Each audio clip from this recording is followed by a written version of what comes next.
Hello my dear दोस्तों, आपका स्वागत है आपके अपने favourite YouTube channel Navodaya coaching classes में। ठीक है, तो बच्चों तब तक हमने पढ़ लिया था डिविजिबिलिटी, विभाजकता। ठीक है, विभाजकता के बारे में मैं आशा करता हूँ कि आपके समझ में सारा सब कुछ आ गया होगा। आज हम नया टॉपिक पढ़ने वाले हैं संख्याएं।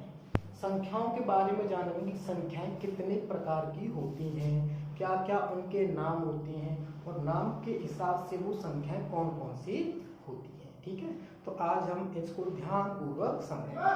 ठीक है बच्चों, ठीक है।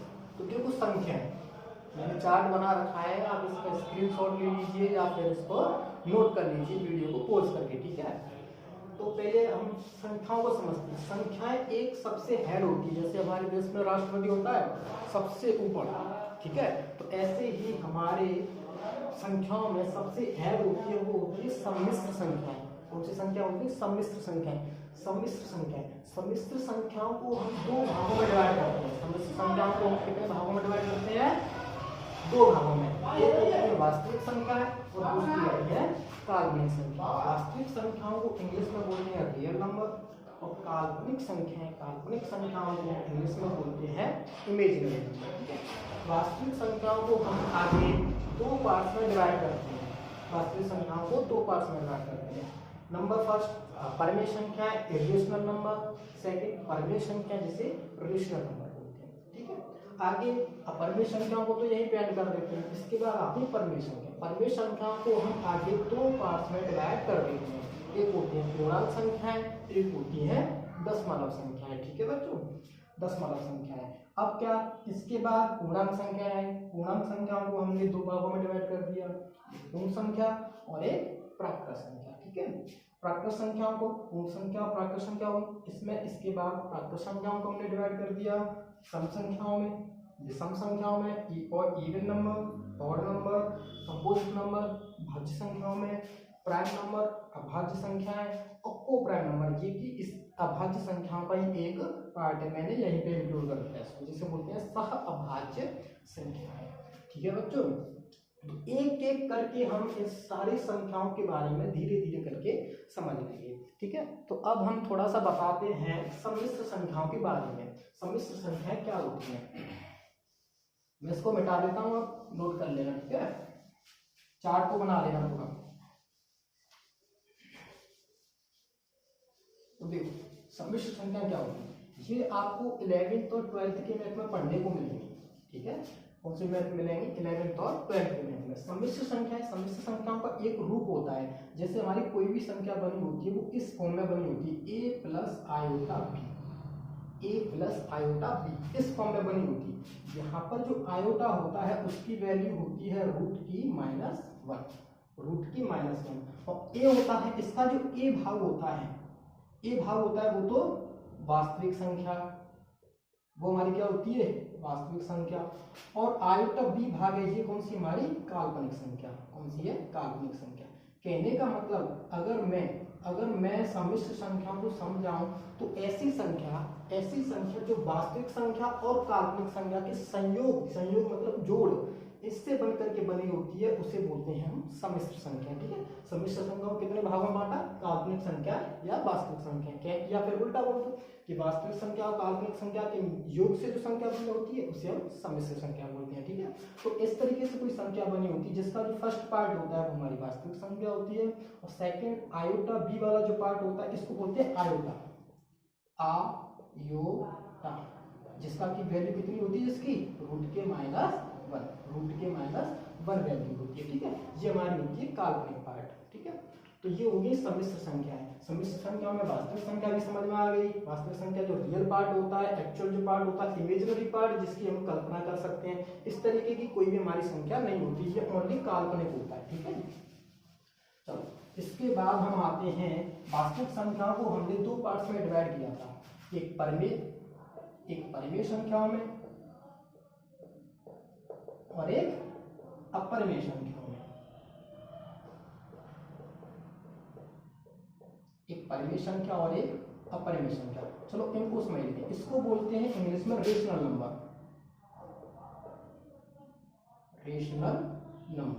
और इसको बोलते हैं इरेशनल नंबर।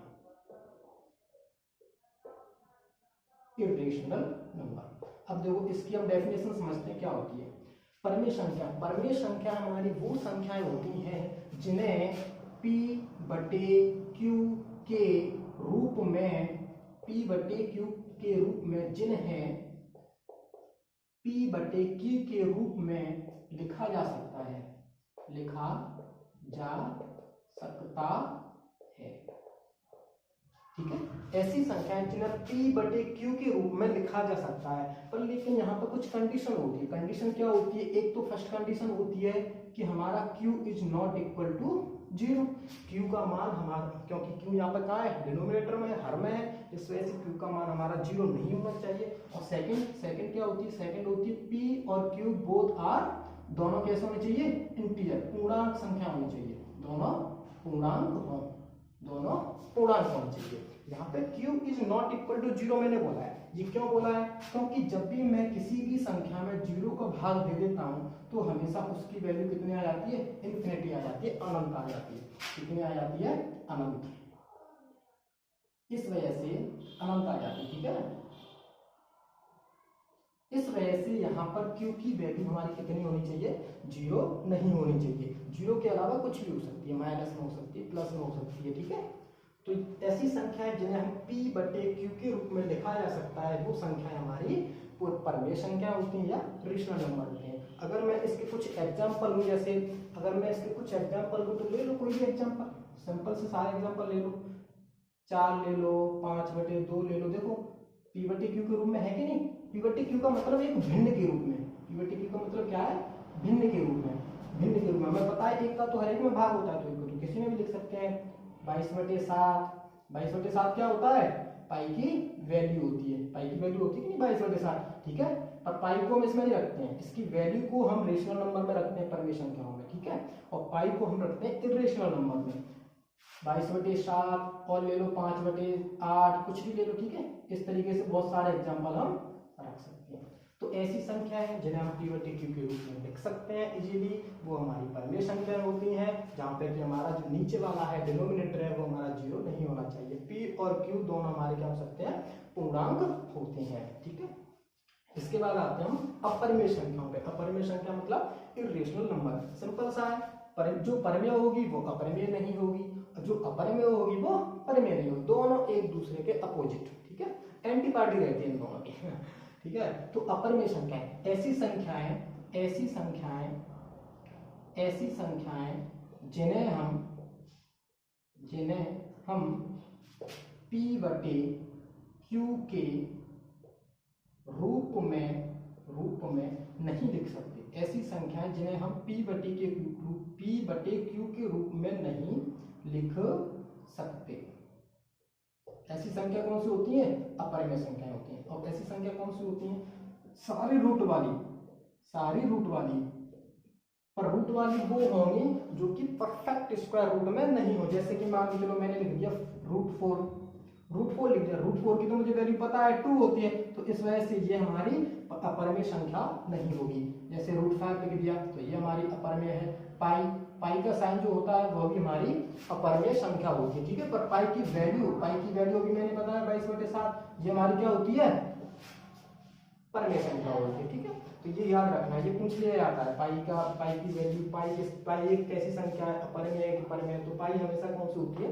अपरिमेय संख्या होती है। ठीक है, और लिख लो √7 लिख लो etc। ठीक है, ऐसी सारी संख्याएं जो रूट वाली होती है, जिसका कि परफेक्ट स्क्वायर रूट में ना हो, वो हमारी अपरिमेय संख्या होती है। और पाई भी हमारी कैसी होती है? अपरिमेय संख्या होती है। बाकी जो सारी P बटे Q के रूप में हम आसानी से लिख सकते हैं, वो हमारी होती है परमेय संख्या है। जैसे कि ये सारी संख्याएं एग्जांपल दे करके मैंने लिख रखी है। ठीक है, तो ये आपको समझ में आ गया होगा परमेय संख्या और परमेय संख्याएं क्या होती हैं। चलो इसके बाद आगे बढ़ते हैं, इनको नोट कर लेना, स्क्रीनशॉट ले लेना। ठीक है,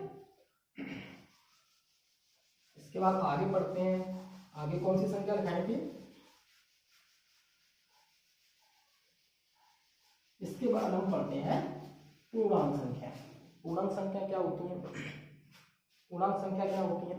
एक हमने परमेय संख्याओं की, इसके बाद हमने क्या किया था? परमेय संख्याओं को 2 पार्ट्स में डिवाइड कर दिया था। पूर्णांक संख्याएं सेकंड था डेसिमल, दशमलव संख्या है, पूर्णांक संख्या और दशमलव संख्या। दशमलव संख्या है जिनमें कि हमारा ये दशमलव वाला पॉइंट आता है, उसे दशमलव संख्या बोल देते हैं, ठीक है। इंग्लिश में बोलते हैं डेसिमल, डेसिमल, डेसिमल नंबर, ठीक है। जिनमें डेसिमल आता है, इसका एक अलग से टॉपिक है। संख्या खत्म करने के बाद में मैं आपको डेसिमल कराऊंगा पूरा, ठीक है।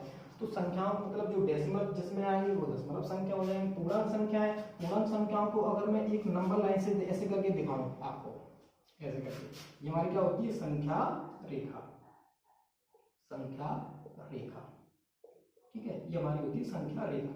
इस संख्या रेखा की बात करूं, इस संख्या रेखा में मिडिल में होता है जीरो, मिडिल में क्या होता है जीरो। अगर मैं इसके राइट हैंड पे जाऊं तो प्लस का 1, प्लस का 2, इसी तरीके से आगे अनंत तक ये चला जाता है, इनफिनिटी तक ये चला जाता है। ऐसे अगर इसके लेफ्ट हैंड पे जाऊं तो माइनस का 1, माइनस का 2, माइनस का 3, इस तरीके से माइनस के इनफिनिटी तक इधर चला जाता है लेफ्ट साइड में। तो अगर मैं पूर्णांक संख्याओं की बात करूं, पूर्णांक संख्याओं में क्या होता है, सारे प्लस वाली पॉजिटिव, पॉजिटिव, और जी क्या है जीरो, इसको बोलते हैं न्यूट्रल, न्यूट्रल, न्यूट्रल क्यों बोलते हैं, क्योंकि इस जीरो को किसी भी संख्या में जोड़ा जाए या घटाया जाए तो इसका कोई भी इफेक्ट नहीं पड़ता है।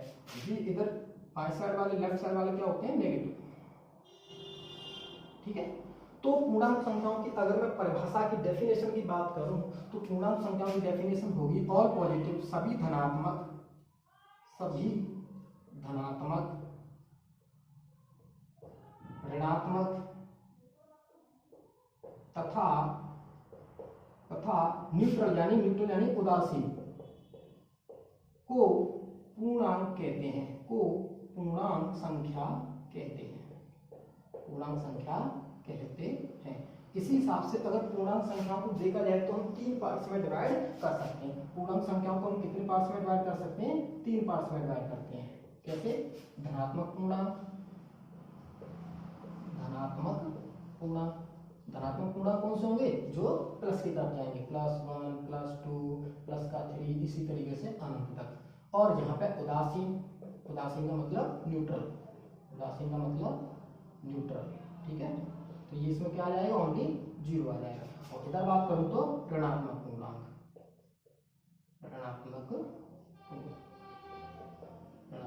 ऋणात्मक पूर्णांक क्या रहेगा, -1, -2, -3, इसी तरीके से माइनस इन्फिनिटी तक, माइनस इन्फिनिटी तक, ठीक है। तो पूर्णांक की अगर मैं बात करूं तो पूर्णांक संख्या क्या होंगी, सारी धनात्मक, सारी पॉजिटिव वाली, सारी नेगेटिव वाली, और बीच में क्या रहता है जीरो। इन सबको मिला करके जो हमारी संख्या बनती है वो हमारी होती है पूर्णांक संख्याएं, ठीक है। दशमलव वाली संख्या इसको हम बाद में पढ़ेंगे पूरा टॉपिक के रूप में, ठीक है। तो पूर्णांक संख्याओं के बाद हमारी पूर्णांक संख्याओं के बाद हम आगे बढ़ते हैं, पूर्णांक संख्याओं के बाद हम आगे बढ़ते हैं। आगे क्या था, पूर्णांक संख्याओं के बाद आगे पूर्णांक संख्याओं को हमने डिवाइड किया था 2 पार्ट्स में। जैसे मान के चलो अगर मैं ये संख्या रेखा वाली पूर्णांक अभी बना लेता हूँ, ये वाली, ठीक है, संख्या रेखा बना लेता हूँ। यहाँ पे जीरो था, यहाँ पे प्लस का 1, प्लस का 2, प्लस का 3, इधर चला गया अनंत तक, ठीक है। इधर माइनस का 1, माइनस का 2, माइनस का 3 और माइनस का 4। तो मैंने क्या किया, पूर्णांक संख्याओं को डिवाइड कर दिया। कितने पार्ट्स में डिवाइड कर दिया, 2 पार्ट्स में।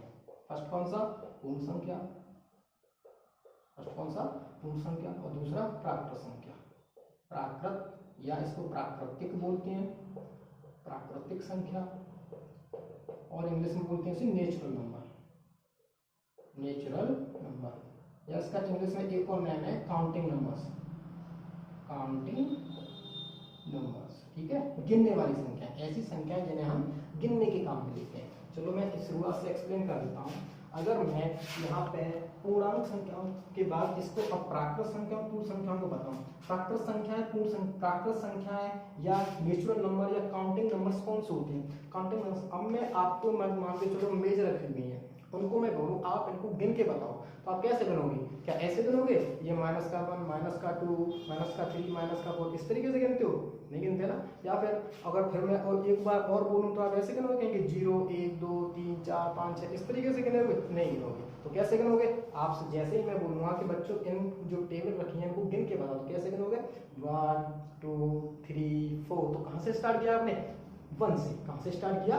1 से। कहने का मतलब अगर जो संख्याएं, इनको देखो डेफिनेशन बनाते हैं, जो संख्याएं गिनने के काम आती है, किसके काम आती है? गिनने के काम आती है। जो संख्याएं गिनने के काम आती है, गिनने के काम इसीलिए मैंने बोला है काउंटिंग नंबर्स। काउंटिंग का मतलब गिनना। तो ऐसी संख्या जो गिनने के काम आती हैं, या फिर जो 1 से स्टार्ट होकर 1 से शुरू होकर अनंत तक जाती हैं। कहां जाती है?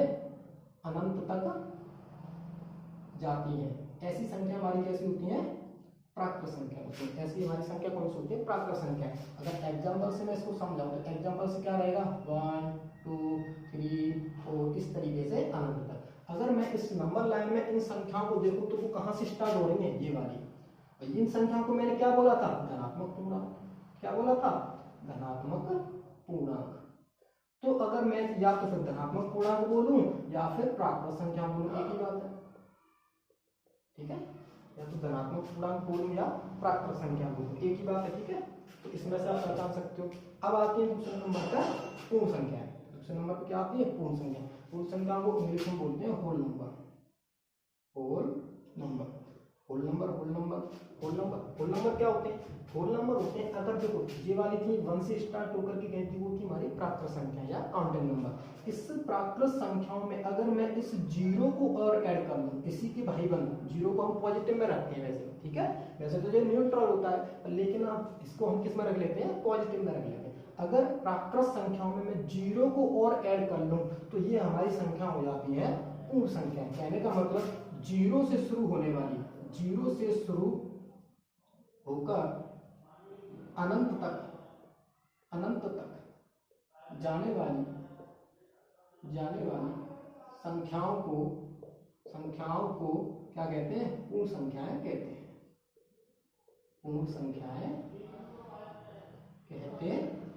ऐसी संख्याएं जो 0 से शुरू होकर अनंत तक जाती हैं वो हमारी पूर्ण संख्याएं होती हैं। और प्राकृत संख्याएं जो 1 से शुरू होकर, देखो डिफरेंस देखना दोनों में। प्राकृत संख्या कहां से स्टार्ट हो रही है? 1 से अनंत तक जा रही है। पूर्ण संख्या 0 से स्टार्ट हो रही है और अनंत तक जा रही है। ठीक है, ये किसके पार्ट है? पूर्णांक संख्या। पूर्णांक क्या आती है? सारी धनात्मक और बीच की 0, ये हमारी थी पूर्णांक संख्या। ठीक है, तो समझ में आ गई होगी प्राकृत संख्या, पूर्ण संख्या क्या होती है, पूर्णांक क्या होते हैं। इसके बाद हमने डिवाइडेशन किया था प्राकृत संख्या पर। ठीक है, अब हम इनको पढ़ लेते हैं। ठीक है, इनको नोट डाउन कर लेना बच्चों। ठीक है,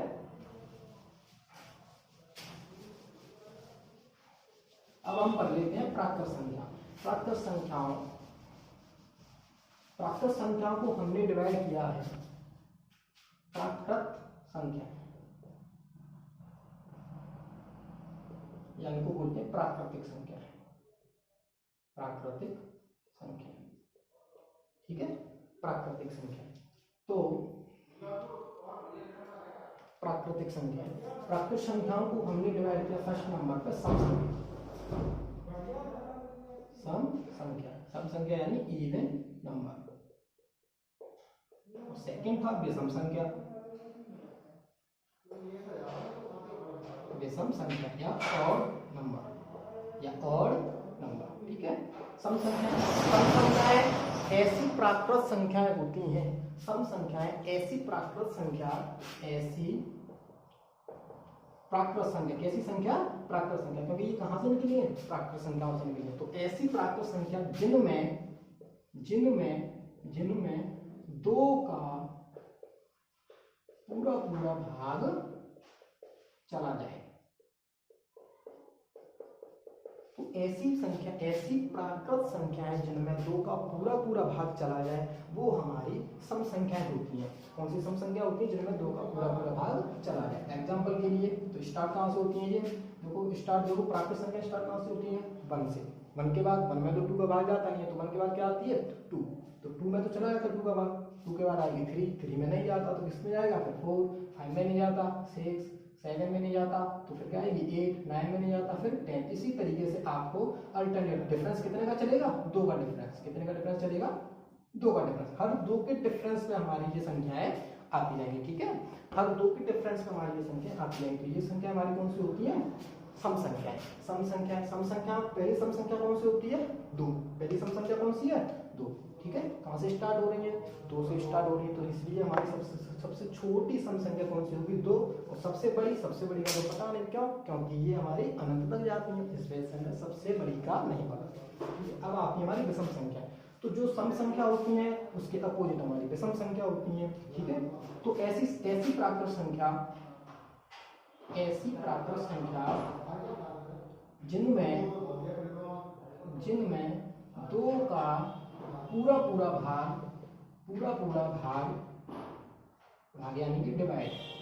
यानी कि डिवाइड नहीं जाता। ऐसी संख्या हमारी कौन सी होती है? विषम संख्या होती है, जैसे कि 1, 3, 5, 7, ठीक है। इसी तरीके से अनंत तक चली जाती है। क्या 1 में 2 का भाग जाता है? नहीं जाता। 2 की डिविजिबिलिटी मैंने पढ़ाई है कल। 3 में जाता है? नहीं जाता। 2 की डिविजिबिलिटी मैंने पढ़ाई है। 5 का नहीं जाता, 7 का नहीं, 7 में नहीं जाता, ठीक है। तो इस तरीके से हम पहचान सकते हैं कि सम और विषम क्या होती है। ऐसी संख्या जिनमें सिंपल सा जिसमें 2 का भाग चला जाए सम संख्या, जिसमें 2 का भाग नहीं जाए वो हमारी विषम संख्या। अगर मैं सबसे छोटी सम और विषम की बात करूं तो सबसे छोटी सम संख्या कौन सी होती है? 2। सबसे छोटी विषम संख्या कौन सी होती है? 1, ठीक है। इजीली पहचान सकते हैं। इसके बाद हम आते हैं भाज्य संख्याओं पे।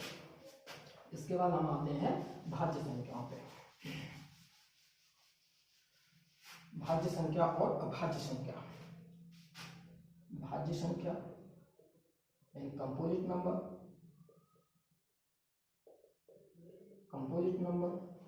और अभाज्य संख्या। दूसरी कौन सी है? अभाज्य संख्या,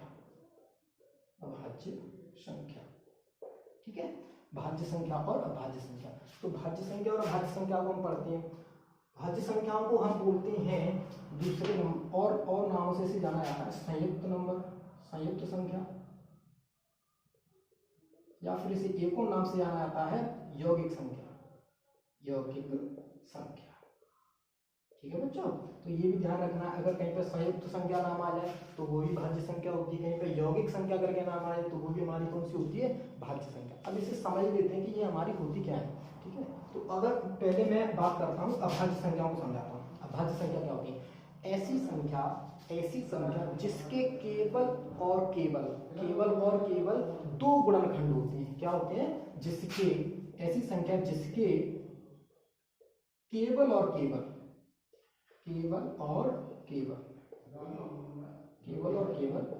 2 गुणनखंड होते हैं।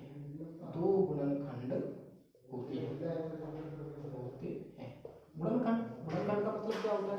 गुणनखंड का मतलब होता है कि किसी संख्या में कितनी संख्याओं से भाग चला जाएगा।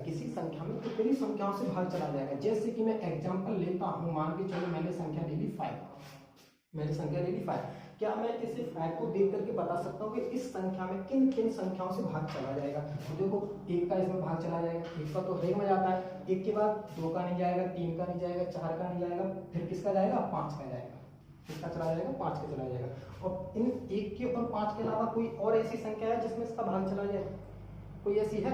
नहीं है। तो फिर हमने क्या कहा है? केवल और केवल का मतलब होता है बस सिर्फ 2 ही होने चाहिए, ना 2 से कम होने चाहिए, ना 2 से कम होने चाहिए, और ना 2 से ज्यादा होने चाहिए। तो ऐसी संख्या जिसके केवल और केवल 2 गुणनखंड हो। गुणनखंड का मतलब समझ में आ गया कि उस संख्या में कितनी संख्याओं से भाग जा सकता है, उसके कितने पैर हो सकते हैं, ठीक है। तो उसके कितने पैर है?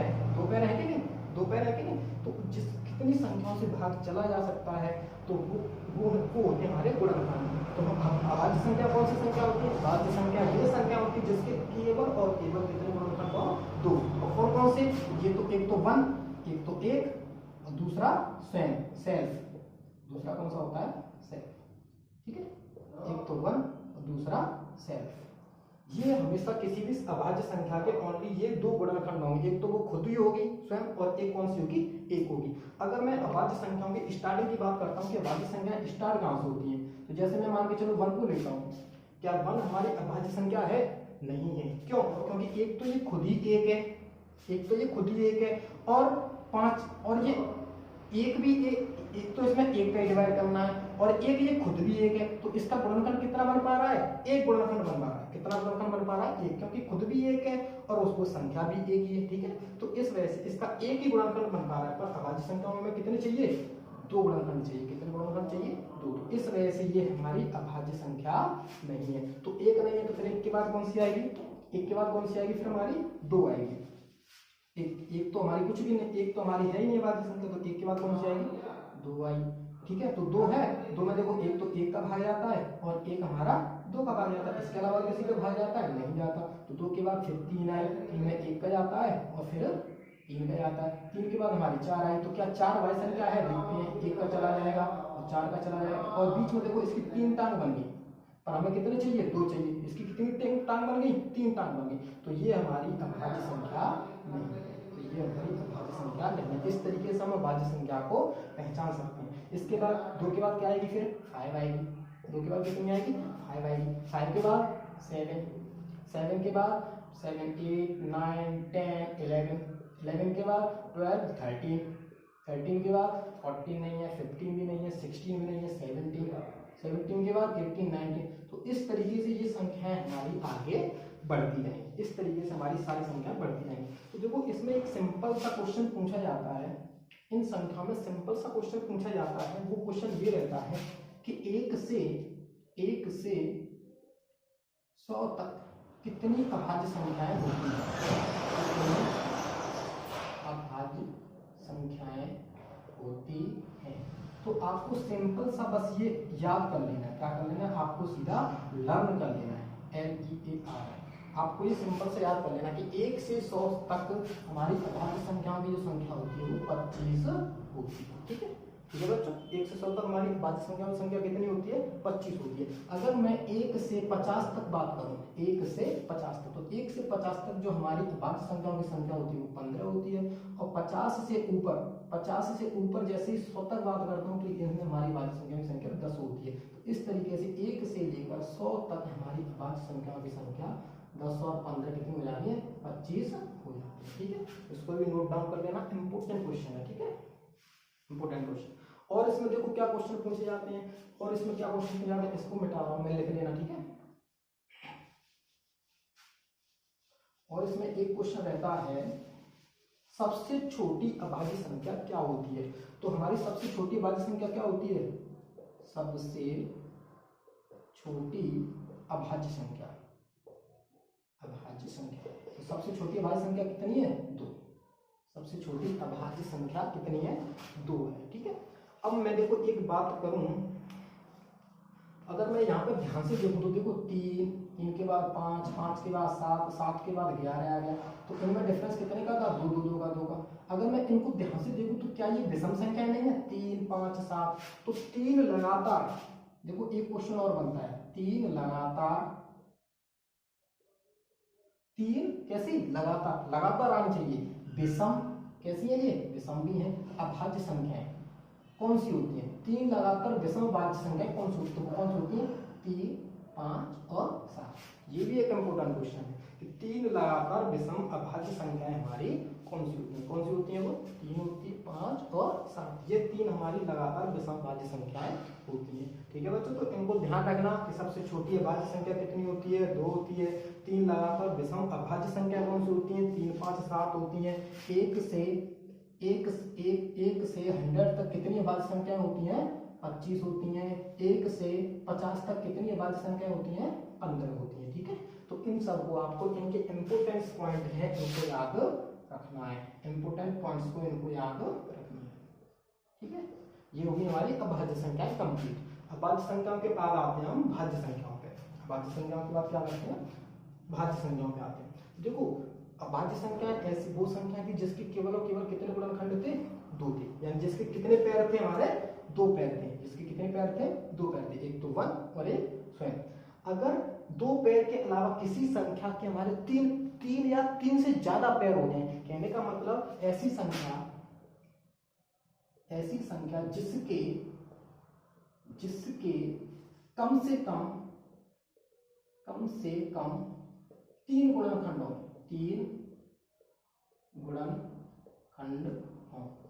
कम से कम का मतलब क्या है? कम से कम का मतलब कम से कम 3 तो होने ही चाहिए, भले ही ज्यादा कितने भी हो जाए, कम से कम 3 तो हमारे होने चाहिए। कम से कम 3, जैसे मैं अब बात करता हूं, मैं इसके एग्जाम्पल की बात करता हूँ, एग्जाम्पल लेता हूँ। जैसे मैंने एग्जांपल ले लिया, मान के चलो, इसको मिटा देता हूँ थोड़ा सा। जैसे मान के चलो मैंने एग्जांपल ले लिया, मैं 1 को लेता हूँ, तो क्या हमारी 1 अभाज्य संख्या है, तो 1 की हमें कम से कम कितने गुणनखंड चाहिए, कम से कम कितने गुणनखंड चाहिए, 3 गुणनखंड चाहिए, 3। तो इसका तो एक ही है भाई, खुद भी एक है, वैसे भी संख्या भी एक है, तो इसका तो एक ही गुणनखंड रहेगा, तो इसका मतलब ये तो हमारी भाज्य संख्या है नहीं। इसके बाद आपने 2 तो हमारी अभाज्य संख्या ही हो गई, 3 भी हमारी अभाज्य संख्या हो गई, 3 के बाद क्या आई, 4, 3 के बाद क्या आई, 4। और 4 को मैं देखो 1 का भाग जाता है, इसमें स्वयं का भी भाग जाता है, और इसमें किसका चला जाता है, 2। देखो 1 पैर, 2 पैर और 3 पैर हो गए, 3 पैर हो गए कि नहीं हो गए। 4 के बाद मैं आगे चलता हूँ 5 तो हमारी भाज्य संख्या ही होगी, अभाज्य संख्या।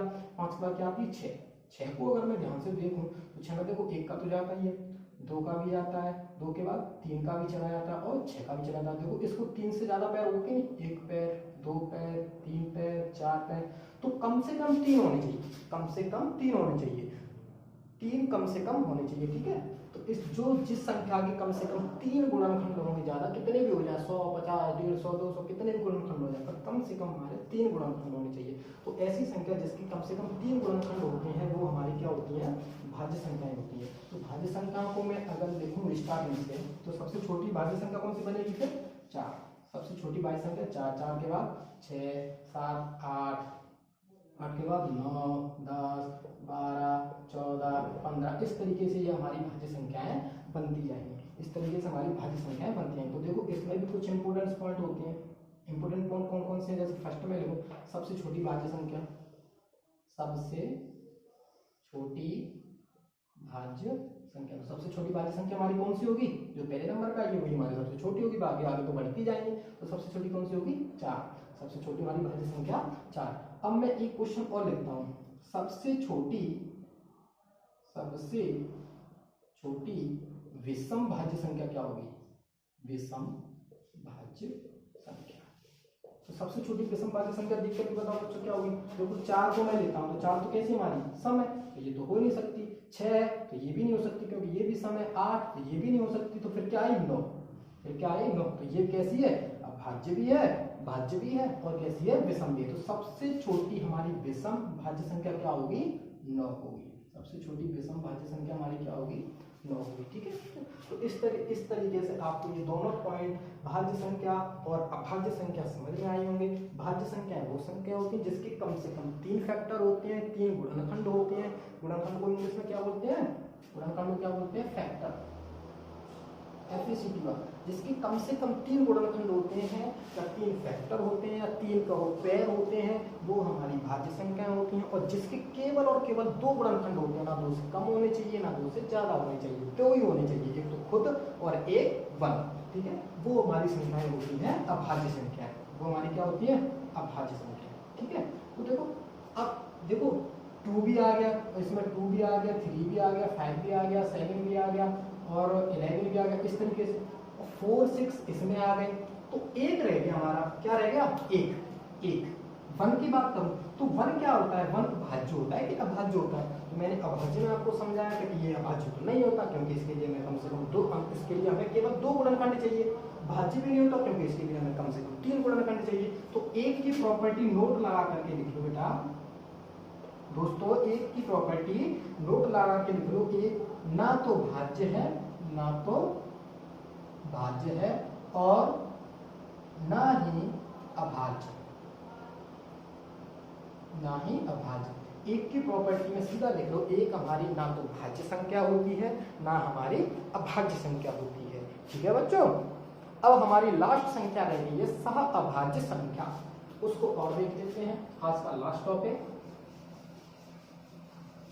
सह अभाज्य संख्या। सह अभाज्य संख्या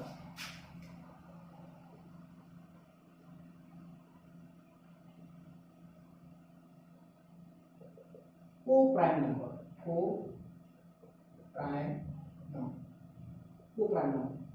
नंबर क्या होते हैं। को प्राइम नंबर देखो मैंने बताया था कि ये एक अभाज्य का पार्ट है, अभाज्य संख्याओं का पार्ट है, ठीक है, प्राइम नंबर्स का पार्ट है, ठीक है। तो इसमें क्या होता है, ये ऐसी संख्याएं होती हैं, ऐसी संख्याएं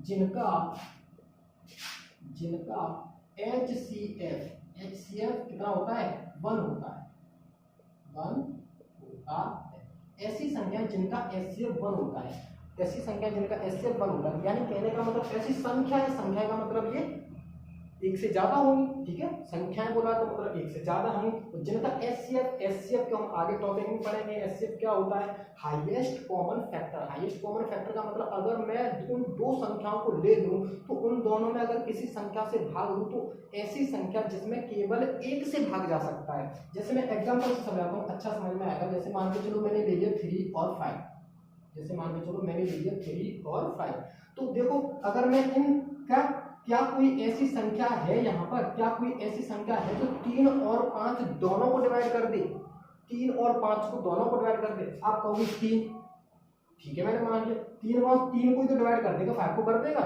नहीं कर पाएगा, 3 हम नहीं बोल सकते। ऐसे में 5 को लो, 5 ले लूँ तो 5 को कर देगा, 3 को थोड़ी ना कर देगा, नहीं करेगा। तो इस वजह से मैं 3 और 5 को नहीं ले सकता। तो इसके अलावा और कोई संख्या हो, और संख्या मैं देखता हूँ तो मुझे नहीं मिलती है, पर 1 की मुझे पता है, पर 1 की मुझे पता है कि 1 हमारी जो होती है वो हमेशा संख्याओं, किसी भी संख्या को डिवाइड करती है। तो बस कहने का मतलब ये है, ऐसी दो संख्याएं जिसमें केवल एक का भाग जाए, ऐसी संख्याएं। एक और अगर मैं डेफिनेशन की बात करूं, ऐसी संख्याएं जिनमें केवल और केवल एक का भाग जाए, एक का भाग जाए, ठीक है। एक ये भी डेफिनेशन है, ऐसी संख्या जिसमें केवल और केवल किसका भाग जाना चाहिए, एक का भाग जाना चाहिए। एक के अलावा अगर किसी और का भाग चला गया तो वो हमारी सहअभाज्य संख्याएं नहीं होंगी। जैसे मैं एक और एग्जांपल लेता हूं, मान के चलो मैंने ले लिए 4 और 12, क्या ये सहअभाज्य संख्या है, नहीं है। क्यों, क्योंकि देखो 4 का भाग किसमें भी चला जाएगा और 4 का भाग किसमें भी चला जाएगा, तो ये हमारी सहअभाज्य संख्याएं नहीं होंगी। मैं एक और एग्जांपल लेता हूं, जैसे मैंने ले लिया 2 और 5, क्या ये हमारी सहअभाज्य संख्या है, हाँ है, क्योंकि 2 और 5 इन दोनों संख्याओं में ओनली एक का भाग हमारा जा सकता है, ठीक है। तो इस तरीके से आप मैं ये टॉपिक भी आपका खत्म होता है, ठीक है। मैं आशा करता हूँ हमारी पूरा सब कुछ जो मैंने आज कराया है अच्छे से समझ में आया होगा और आज आप उसे ध्यान से पढ़े होंगे, ठीक है। इसके बाद हम अगला टॉपिक स्टार्ट करेंगे नेक्स्ट क्लास में, और आप बने रहिए मेरे साथ में, ध्यान से पढ़िए, घर पे रहिए, सुरक्षित रहिए।